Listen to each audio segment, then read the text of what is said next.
How's everybody doing this morning? Awesome, awesome. So I guess everybody's just getting their last bit of summer in. I know all of the two-a-days and all of cheer camps and all of that stuff is about to start. Band camp is about to start. So everybody's getting wound up for school. And so they're getting ready to take that last little bit of vacation that they can get. So this morning, as y'all saw last night, we're dealing with difficult people. I don't know if y'all are experienced in that sort of thing or not, but Moses actually did have quite a bit of experience in dealing with difficult people. It's a little bit different than dealing with difficulties. You know, if it's a difficulty, it's just a problem that needs to be overcome. But for some reason, people get offended when you tell them they're the problem. So you can't really approach people the same way that you can approach difficult situations that you're in.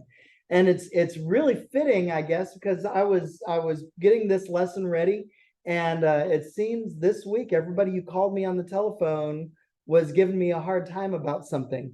And Friday, I ended up dealing with situations with 3 different attorneys angry about different things for their clients. And it's just like, why? I hear from maybe 1 or 2 attorneys a year. And then on Friday, I've got 3 different attorneys that are upset about different things. And that's difficult people. And sometimes the difficulties that you face are actually justified. And a lot of times it's just misunderstanding. In Moses's case, it was not misunderstanding. These people were just being difficult. Now, I had to resist the temptation this week of looking at the things, the situations. Usually when you look in the book of Exodus, you're focusing on the things, the events that happen during the Exodus. This is talking about Moses and how Moses was moved by God to handle the people, not the things. So hopefully you are familiar enough with the situations that Moses faced that you can kind of have that rolling in the back of your head as we're talking about the people, that what they were doing at the time. So we've done quite a bit already in the life of Moses. Is there any questions or comments or anything that y'all would like to share before we jump in today? All right, well, we'll jump. So last week we were talking about Moses' leadership and his growth. And that leadership was more than just telling the Israelites, okay, the Egyptians are letting us go, so everybody, let's go, let's just go. And he's one of the walkers as they're all walking through the wilderness. He actually had to lead them because they were scared. They didn't know what they were going to face. And then when they saw Pharaoh's army chasing after them, it took Moses to reassure them that everything was going to be okay. Now, could you imagine being there and seeing the sea open up and dry land, and Moses like, okay, let's go? That's something that defies all experience. It defies all expectations, and it defies science. So no, I'm not going in there, because as quickly as it opened, that's how quickly it can close, and I don't want to be in there. And so it took Moses' leadership to say, don't worry, follow me. And it doesn't say that he stood in the middle and waved them all through, but in the movie, The 10 Commandments, he's doing that. He's standing there with his hands up and the sea is all parted. And it kind of gives you the idea that as long as his hands are up, the sea is going to stay parted. Well, that's a different battle later. But that's kind of the idea that the movie gives you. And so they have that visual cue of, okay, his arms are still up, so we're okay. I guess we can keep on going. And of course, it was more than that because God had already assured them that this is what's going to happen. But just like all the rest of the times, God says, this is what's going to happen. They say, okay. And as soon as they get about halfway through, they're like, oh, I don't know. God said, but I don't know. And so it's Moses that keeps on keeping them going throughout the whole time. But now it's just too much.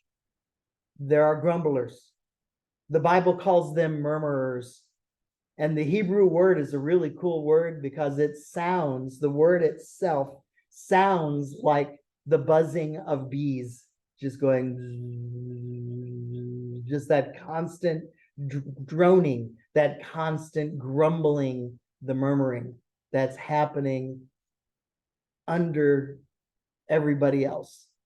And you know how it is, if you've got something that's constantly telling you no, no, no, no, no, even though you start off saying yes, all of that no, no, no, no, no finally gets at you. And that yes turns into, well, maybe not. And this is what Moses faces, not once, twice, 3 times, but 4 times. We're going to jump through 4 events, 4 chapters pretty quick today. We're going to be in Exodus 15, Exodus 16, Exodus 17, and Exodus 32. These are 4 different events that happens. Now, Moses' life is presented to us with the early history of the nation of Israel. Because of the role God allowed Moses to fulfill, his task necessarily dealt with people. We also are here on this earth to minister to other people. That's our job. In Moses' 40 years of traveling through the wilderness, he would have the responsibility of dealing with difficult people. When I was teaching, there was a coach by the name of Charlie Brown. Yeah, that was his real name. He was a coach here in Gonzales. And we were getting together for all of the teacher in service, which happens before the kids come back. We have training and things before the kids come back. And he stood up and he was talking to everybody and he said, this teaching gig would be pretty sweet if it wasn't for all those kids. I said that all the time. And that's, yeah. And that's the thing, we're given instructions in life of things that we're supposed to do. And it would be really easy to get them done if it wasn't for people getting in the way of getting those things done. That's what this lesson today is about. What do you do when people keep on getting in the way? So this is a good lesson because we're always dealing with difficult people. Sometimes it's just grumblers. Other times it's people actively getting in our way. So how did Moses handle this incredibly difficult task? I mean, usually at work, we've got a handful of people that we work with. Moses is working with millions. How many grumblers do you think would be in a sea of millions of people? Quite a few. So what I need to ask you this morning first is, what's the difference between an obstacle and an opportunity?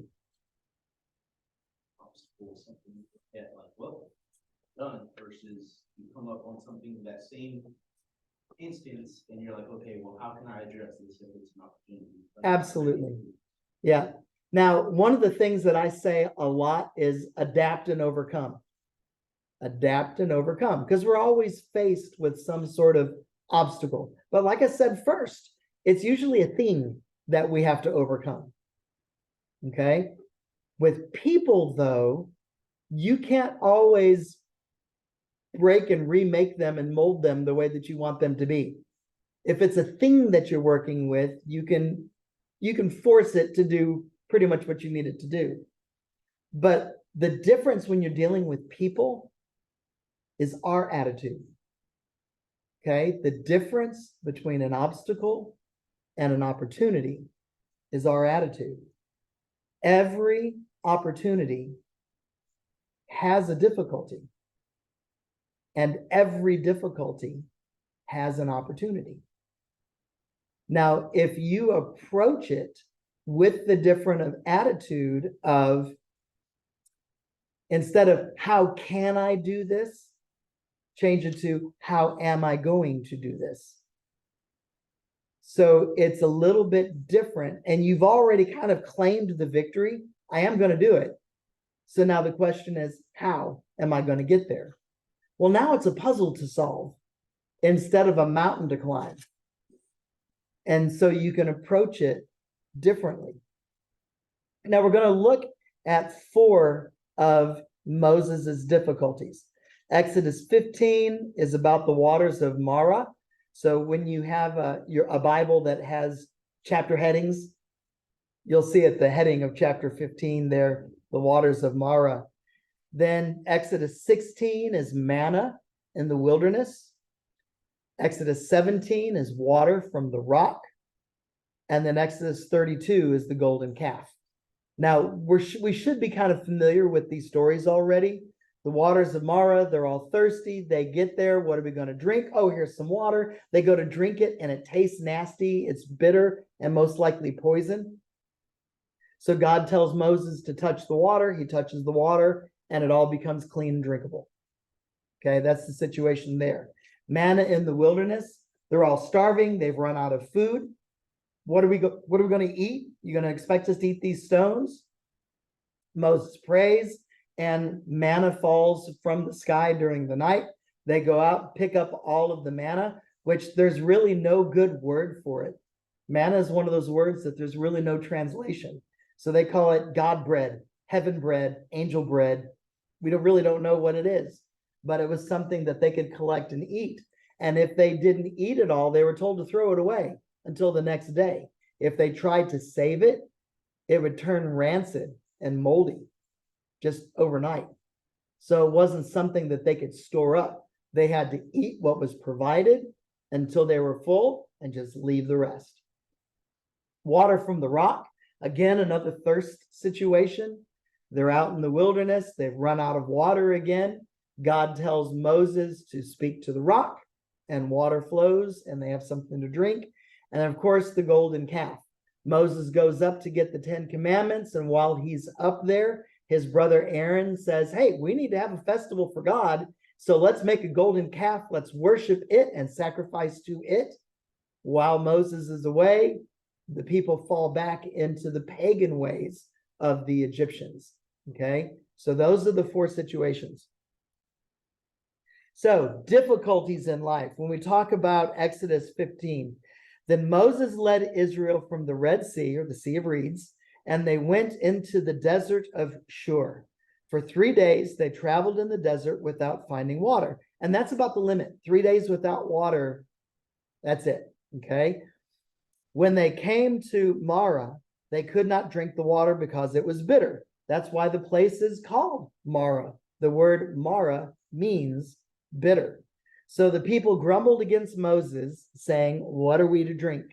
Then Moses cried out to the Lord, and the Lord showed him a piece of wood. He threw it into the water, and the water became fit to drink. There the Lord issued a ruling and instruction for them and put them to the test.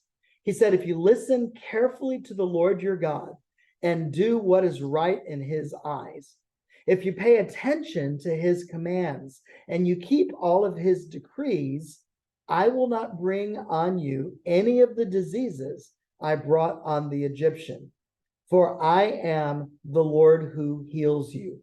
I underlined and bolded that, okay? We're going to have to camp out there just for a minute. The Lord who heals you. Then verse 27, then they came to Elim, where there were 12 springs, 70 palm trees, and they camped there near the water. Okay, so they found an oasis in the desert where there was plenty of water to drink. So I need to stop, and I want to talk a little bit about the names of God. If you read the Bible from beginning to end, and you start just reading it like a book, you're going to miss a lot of things in English that were very important in Hebrew. in the Israelite culture, a name is everything. It's kind of like if you know the name, you have power over them. Okay. Names are very important. So as you read through scripture, you're going to see that there's a bunch of different places where God is given a slightly different name. We miss it because when it was translated into English, it was translated as God or the Lord. But if you go back and look at it in Hebrew, Genesis 1:1, the word for God there is Elohim. And what's cool about that word, you see El, E-L. Anytime you see El on a name, that means of God. So Gabriel, there's an L in there. Okay, that's messenger of God. Mishael, we call it Michael. Okay, Mishael, warrior of God. So all of these names that end in L, Daniel, Daniel. Okay, go back and look at the names again. You'll see there's a lot of L's in there because it means of God. Well, what's cool about Elohim, it is a singular name, but it has a plural meaning. So in the beginning was God. That's how we have it in English. But in Hebrew, it's Elohim, which is a triune. Automatically, the very first word for God talks about the Father, the Son, the Holy Spirit, all wrapped up in one. The very first name of God is plural. He's already three, even before creation. Genesis 2:4. Remember, Moses is writing Genesis, Exodus, Leviticus, Deuteronomy, and Numbers, the first 5 books of the Bible, and he writes them after the fact, and he goes back and he's writing them down. So he's actually using the word Yahweh before God gave him the name Yahweh to use. When did God give him the name Yahweh to use? When was the very first time, though, that God said, my name is Yahweh? At the burning bush. Okay, we just talked about that a couple of weeks ago. My lessons are all connected, so you're supposed to remember the previous ones when we get there. So Yahweh is the name that God gave Moses when Moses said, who am I supposed to tell them who sent me? And God says, my name is I am. Tell them I am who sent you. And then he says, Yahweh, that's my personal name. And so we see it translated in English as Lord. So if you have an NIV Bible, they always use the capital L with a capital O-R-D. That's a slightly smaller font, but they're all cap letters. And that means every time you see that, that's when God was referred to as Yahweh. Okay. Then we got Genesis 14:18. We see El Elyon, which means the Most High God. We got Genesis 15:2, Adonai. That's the Old Testament version of Jesus, Lord and Savior. Okay, it means Lord or Master or Owner. Okay, Adonai. El Roi, that's the God who sees me. This was used by Hagar. Remember, Hagar was Sarah's handmaiden, who Sarah gave Hagar to Abraham to have a child. But when Isaac came along, Sarah says, I don't need you anymore. So you and your child just go out into the desert. And they kick him out into the desert with nothing. Hagar is about to die, and she's worried about her and her son. And God appeared to her, and she called him El Roi, the God who sees me. Okay, very cool name there. Genesis 17:1, El Shaddai. Have y'all heard that name before? Very popular song by Amy Grant. El Shaddai, El Shaddai, El Elyon Adonai. So a lot of these names, the Old Testament names of God, are in that song. That's the Lord God Almighty, El Shaddai. Genesis 21:33, El Olam. That's the everlasting God. You are my everlasting God. That's one of those newer songs, but again, it's a name from the Old Testament for God. Genesis 22:14, Jehovah Jireh. Do you know where that one showed up? That's when Abraham is about to sacrifice Isaac. And God provides the lamb whose horns are stuck in the thicket to be the sacrifice instead of Isaac. And so at that point, Abraham refers to God as Jehovah Jireh. The Lord will provide. My God, my provider.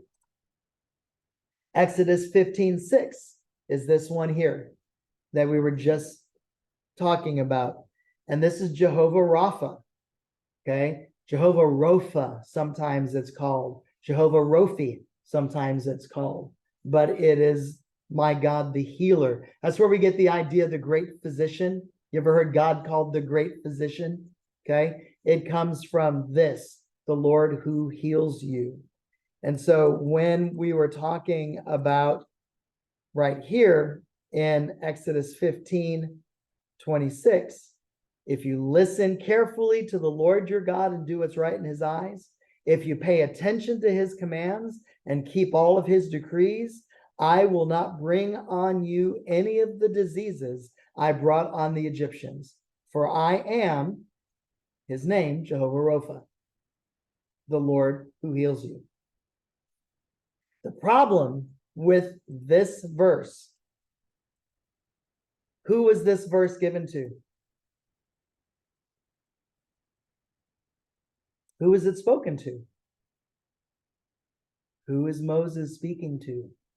The people. What kind of people? The Israelites. All right. This is a promise to the Israelites.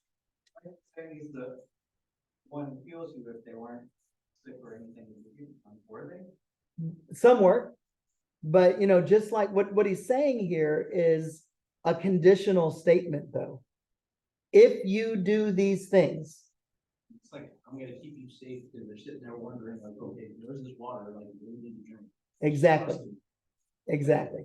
Wouldn't the provider be more appropriate? Well, provider is giving us things, and the healer is curing our diseases. So it is slightly different. So we get a different name for God there. But the issue here that I'm trying to point out is that we cannot claim this promise. We cannot. Because this was a promise that was given to the Jews at that time for the situation that they were in. So people, in trying to be part of the name it and claim it crowd, a lot of your holy rollers, your Pentecostal type churches, they've got this idea that if you're sick, nowadays, if you're sick, it's because you sinned. You disobeyed God. And so if you have enough faith, then God's going to cure you and heal you, and you're not going to have any problems. And that's claiming a promise that wasn't meant for you. That's not for you. That was for the Jews at that time. Now, they try to justify it today by saying, well, scripture says that by Jesus's stripes, we're healed.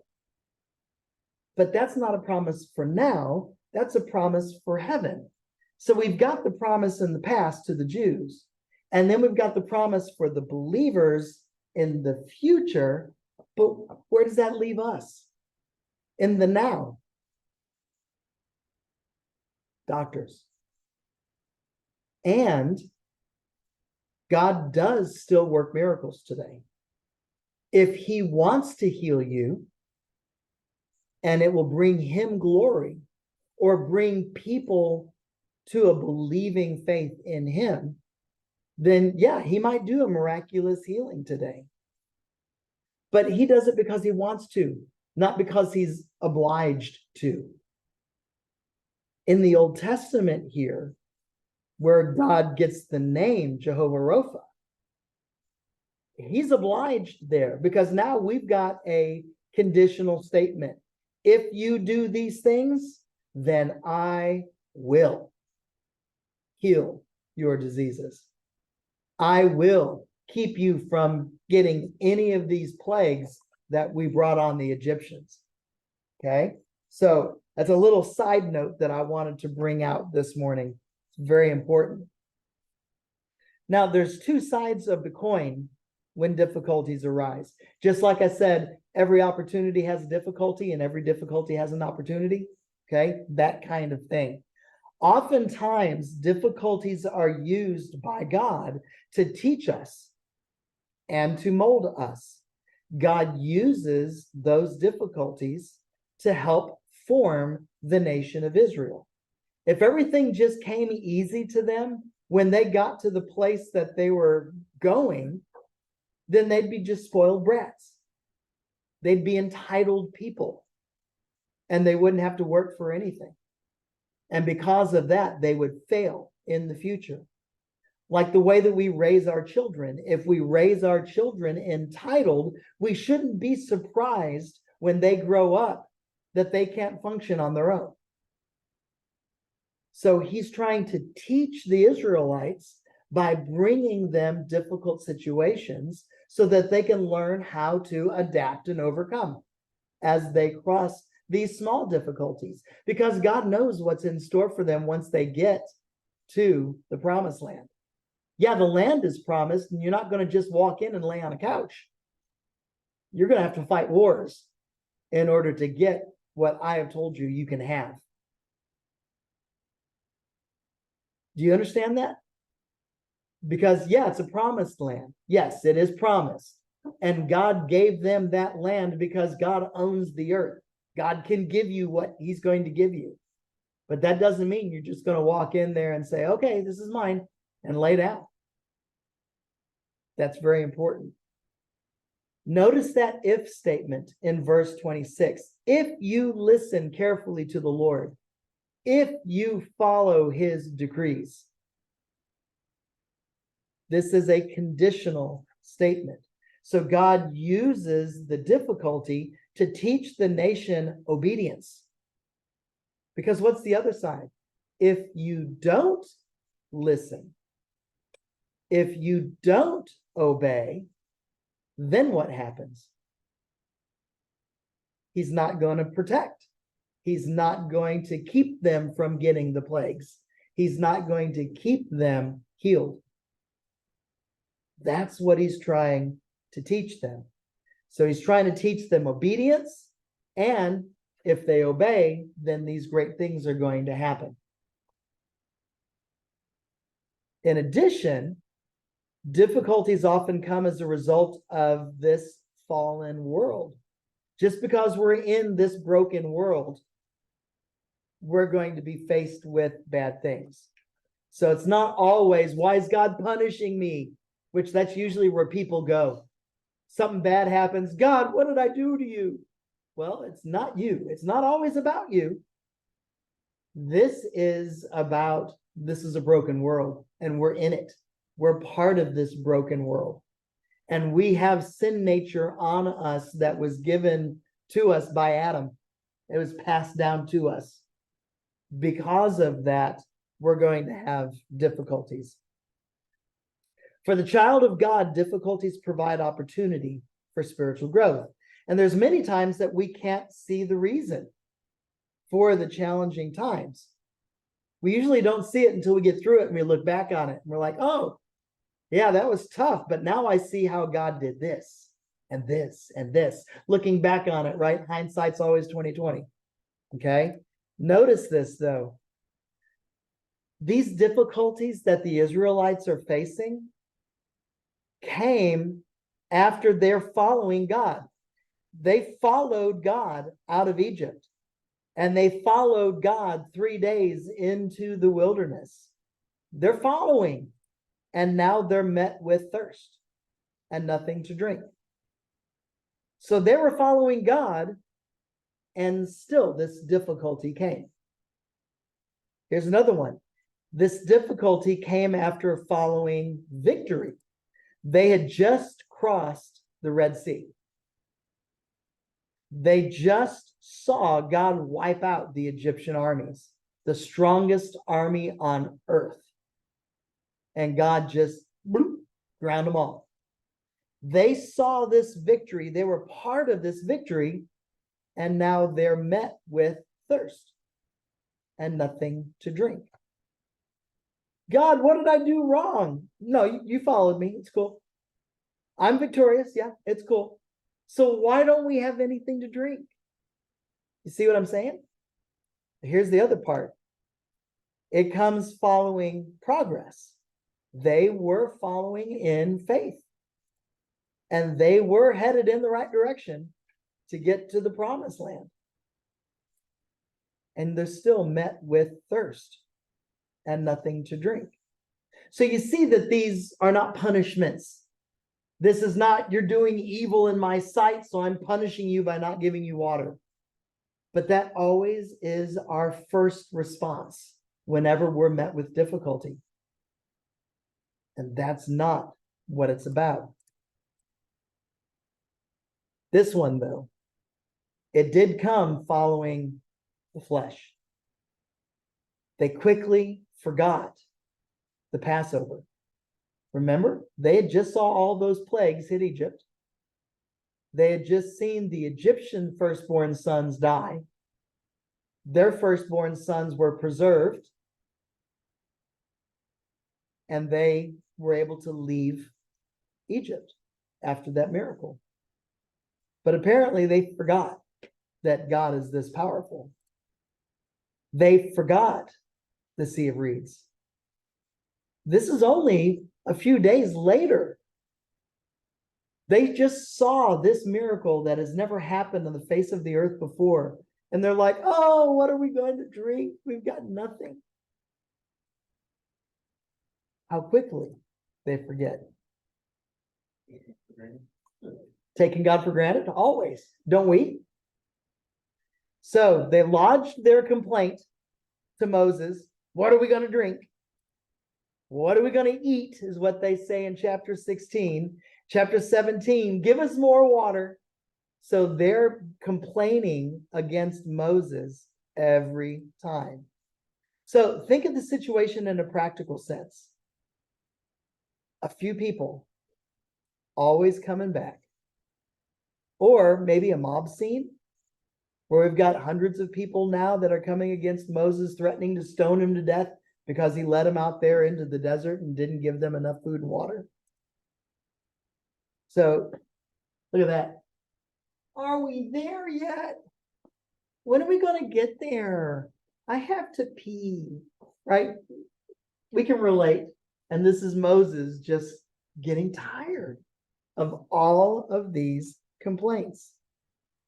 But also they made their case.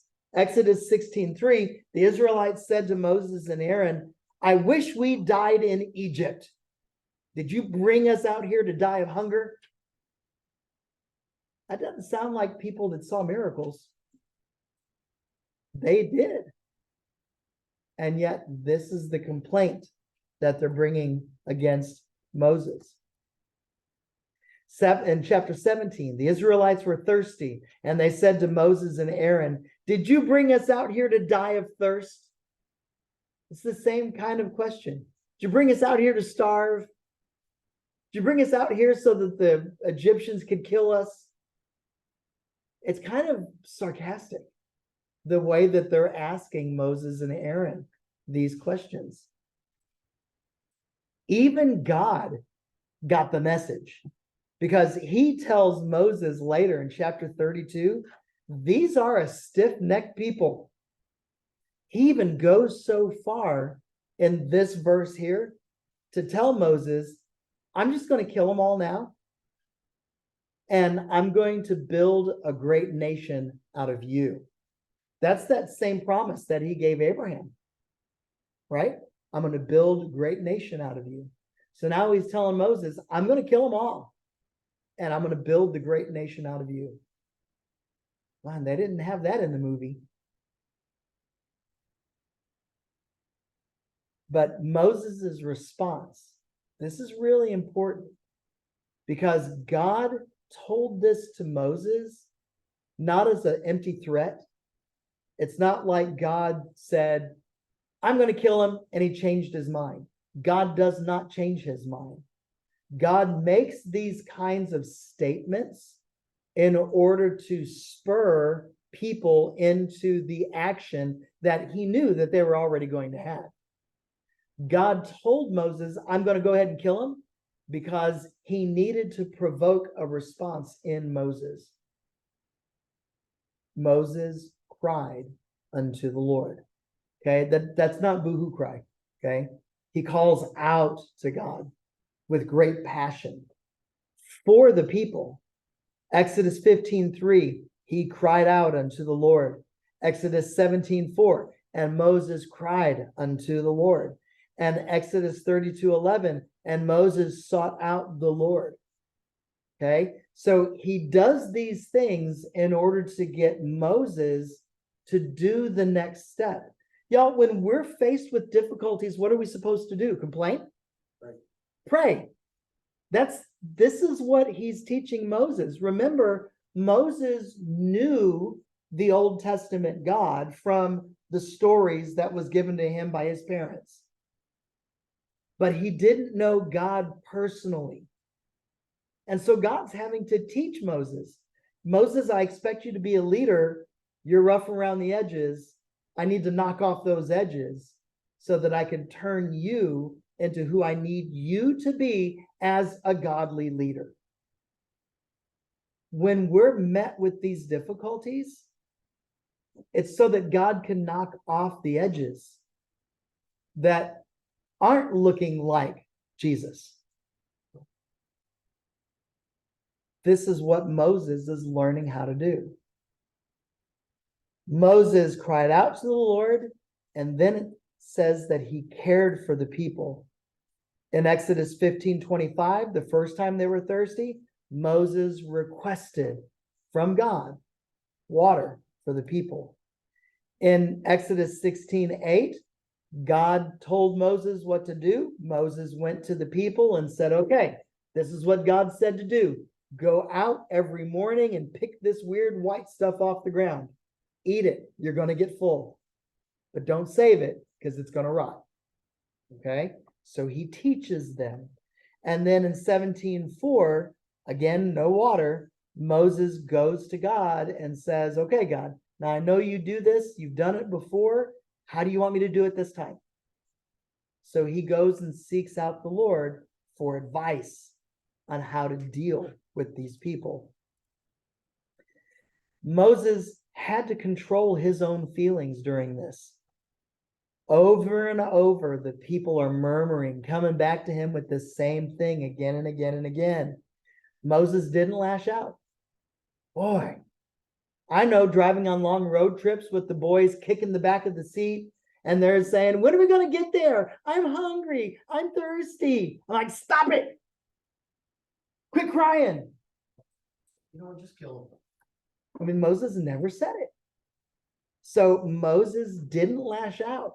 He controlled his feelings. Now, there was a time that he did. And we see in Numbers chapter 20, verses 10 and 11, that's where he struck the rock twice. God told him to go and talk to the rock, but instead he takes his staff after all of these people just all the time, and he takes that staff and he goes whack, whack. The rock just bursts open and floodwaters come out. That was in disobedience to God. And that's why God didn't allow him into the promised land. Psalm 37, verse 8. Mom, this one's for you. Do not fret. It leads only to evil. So all of this thing, oh God, I don't know. What am I supposed to do? I don't know if I'm going to be able to do this. I don't know if I'm going to be able to talk to this person. I don't know what's going to happen. Oh, woe is me. That only leads to evil. The proper way to handle difficult people, Scripture tells us, cast your burden on the Lord. That's the only way to do it. Moses also contended with his sinful actions. with their sinful actions. He taught the people to do what is right. He warned them even of their murmuring. You have to stop this complaining. God's hearing it and he wants to kill you. You have to stop. And Moses challenged their sinful actions. In chapter 32, he even deals with sin in the camp. If you remember, that's when he comes back down from the mountain and he sees them worshiping that golden calf. And he calls down death and destruction on those that were actively worshiping that golden calf. And then he bashes the 10 Commandments on them, showing that they've broken the law that God just gave them. You will have no other gods before me. Moses then continued with God. So we see more verses there. Check this out. This is a book by Mark Rasmussen, Discover God's Faithfulness on Life's Journey. It's just a book about Moses and what we can learn from these situations. He has a quote in here. It says, many believers have been spiritually hindered by those who resist godly leadership. If your spiritual leaders are spending time with God and humbly leading according to his word, support that leadership. Be patient when the leader is waiting on the Lord and commit to serving any way you can in the meantime. We often complain against our leaders. And just ask them, are you really consulting God on this? They say yes, then say, cool, I'll wait. But oftentimes we're like, things aren't moving the way we want it to. Things aren't moving fast enough. So we're going to take matters in our own hands and we're going to go do this.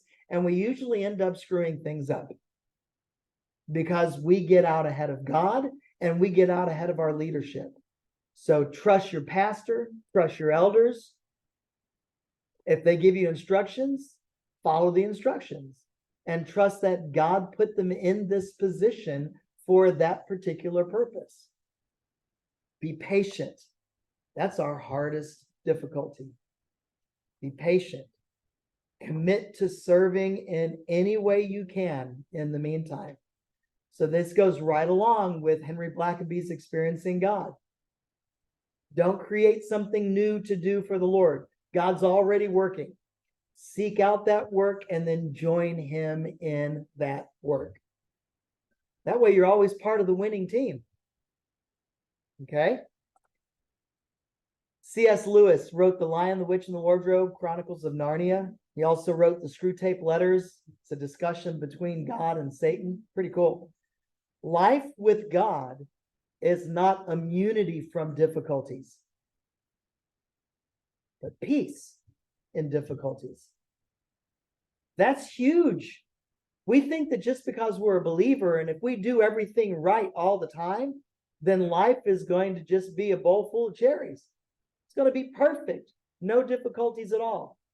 That is a lie straight from Satan. What the Christian life is about is meeting those difficulties in peace, knowing that God is going to bring you through it if he brought you to it. That's important. I feel like preaching today. Kind of like the footprints comment. Oh, absolutely. Why did you take me when I needed you most? There's only one set of footprints here. Well, that's when I picked you up and carried you. Yeah, very true. Psalm 55:22 says, cast your cares on the Lord and what? He will sustain you. He will never let the righteous be shaken. Okay? Think about Peter when he's in the boat and he sees Jesus walking on the water. He's amazed, and Jesus tells Peter to do what? Get out of the boat. Come over here. And Peter, in his excitement about seeing Jesus, steps out of the boat and starts walking to Jesus until that stinking thinking got in the way. And he's like, I can't do this. What am I doing? I'm not Jesus. I can't walk on the water. And what happens? He starts sinking and he says, Lord, save me. And what caused the difficulty with Peter? He took his eyes off of Jesus. And at that point is when he started sinking. That stinking thinking always is in the way. That's all I've got for you this morning. Any questions? This one felt more like a sermon, didn't it?